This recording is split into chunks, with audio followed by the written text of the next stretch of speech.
I would just say that I do think it's incumbent, if we get to March 20th and we have the testimony, I think we all expect from the director that there was no substance to the accusation that Barack Obama illegally wiretapped Trump Tower, that the president explained himself. I think you can't level an accusation of that type without either retracting it or explaining just why it was done.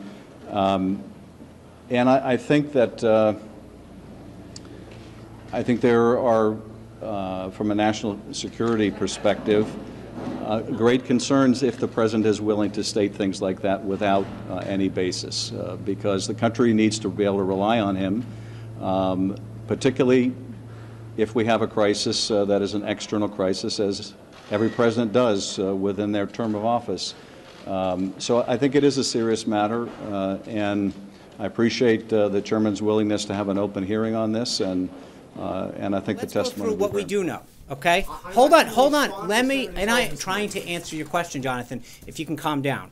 If you look at what the New York Times reported on January 12th, 2017, they said, quote, in its final days, the Obama administration has expanded the power of the National Security Agency to share globally intercepted personal communications with the government's 16 other intelligence agencies before applying privacy protections. The new rules significantly relax long-standing limits on what the NSA may do with the information gathered by its most powerful surveillance operation, which are largely unregulated by wiretapping laws. When Sarah Carter reported that by the start of the new year brought with it unexpected politicizing of the intelligence gathered in secret. Separately, the Obama administration amended a long-standing executive order allowing information intercepted through FISA warrants or by the National Security Agency to be shared by a wider audience in 16 government agencies as Obama was leaving offices. Intelligence normally reserved for just a handful of intelligence leaders was spread throughout briefings to scores of workers, and soon leaks began appearing in news media organizations, often in stories lacking context of how national security investigations are actually concluded. On March 3rd, Fox News chief anchor Bret Baier said the following, quote, there's a report in June 2016, a FISA request by the Obama administration forwarded intelligence surveillance court to monitor communications involving Donald Trump and several other campaign officials. Then they got turned down, then in October. Then they renewed it and do a startup wiretap at Trump Tower with some computer and Russian banks. Baier continues. A June FISA request that foreign intelligence surveillance courts get shot down. A judge says, hold on, Jonathan, you can ask, you can follow up. A judge says no go to monitoring Trump Tower. They go back in October. They do get a FISA granted. This is wiretap going on in a monitoring of computers that is sometimes they believe to a Russian counts. By all accounts, they don't come up with anything in the investigation, but the investigation continues and we don't know it. On November 11th, 2016, days after the election, Heat Street reported, quote, two separate sources with links to the counterintelligence community had confirmed to Heat Street that the FBI sought and was granted a FISA warrant in October, giving counter-surveillance intelligence permission to examine the activities of U.S. persons in Donald Trump's campaign with ties to Russia.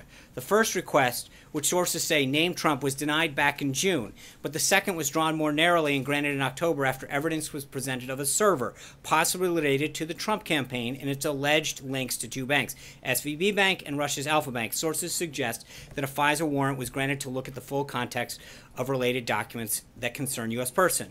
Two separate sources with links to the counterintelligence community have confirmed that the FBI sought and was granted a FISA warrant in October, giving counterintelligence permission to examine the activity of U.S. persons in Donald Trump's campaign with ties to Russia. They go on. The FISA warrant was granted in connection with the investigation of suspected activities between the server and two banks. However, it is thought that the intelligence community that the warrant covers any U.S. person connected to this UN investigation, and thus covers Donald Trump and at least three further men who have either formed part of his campaign or acted as media surrogates. On January 19th, the New York Times reported the following. American law enforcement and intelligence agencies are examining intercepted communication and financial transactions as part of a broad investigation of possible leaks between Russian officials and associates of President-elect Donald J. Trump. One official said intelligence reports based on some of the wiretapped communications have been provided to the White House. It is unclear which Russian officials under investigation or what particular conversations caught the attention of American eavesdroppers. The legal standard for opening these investigations is low. Andy McCarthy, writing in National Review, suggested, quote, from 3 reports from The Guardian, Heat Street, and the New York Times, it appears the FBI has concerns about a private server in Trump Tower that was connected to 1 or 2 Russian banks. Heat Street describes these concerns as centering on, quote, possible financial and banking offenses. This is his quote, I italicized the word offenses because it denotes crimes. Ordinarily, when crimes are suspected, there is a criminal investigation, not a national security investigation.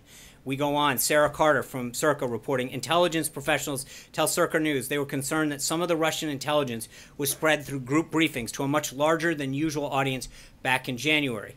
This would have happened during the final days of the Obama administration when it expanded Executive Order 12333, which allows employees with a, quote, need to know have further unfettered access to raw data stored by the NSA. The new rules allowed the NSA to share, quote, raw signals intelligence information, including the names of those involved in phone conversations and emails. The expansion of the order makes it difficult to narrow in on the leaks, and frankly, it allows too many people access to the raw data, which only used to be available to a select few, said a U.S. official who spoke on the condition of anonymity and was not granted to speak on the authority.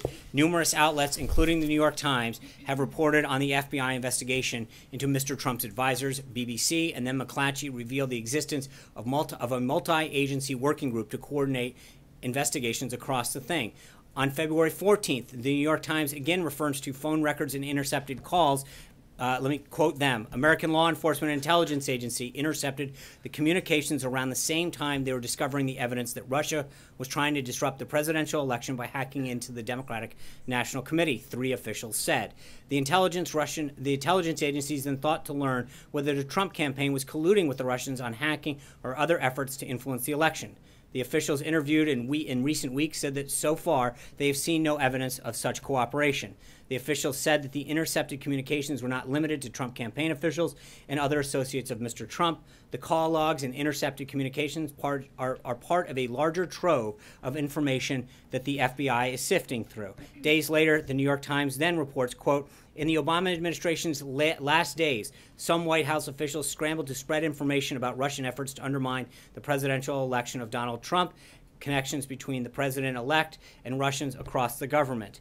But the increasingly hard-to-escape conclusion that that individuals in our government were instead trying to undermine the new president by saying, quote, and this is the New York Times again, at intelligence agencies there was a push to process as much raw intelligence into possible analysis to keep the report at relatively low classification levels to ensure a widespread readership across the government, and in some cases, quote, among them European allies. This allowed the upload of as much intelligence as possible to Intellipedia, a secret wiki used by American Analysis to share information. Sean Hannity went on Fox to say, quote, but protections which are known as minimization procedures have been put in place to protect Americans that are not under warrant, American citizens that are caught up in their surveillance. And, quote, by the way, their identities are protected. Their constitutional rights are be protected. Now, of course, this was not the case with Lieutenant General Flynn because a transcript of his call was created and then given to intelligence officials who then leaked this information, which is a felony, to the press that printed it, end quote. Last, on Fox News on March 14th, Judge Andrew Napolitano made the following statement, quote, 3 intelligence sources have informed Fox News that President Obama went outside the chain of command. He didn't use the NSA, he didn't use the CIA, he didn't use the FBI, and he didn't use the Department of Justice. He used GCHQ. What is that? It's the initials for the British intelligence spying agency.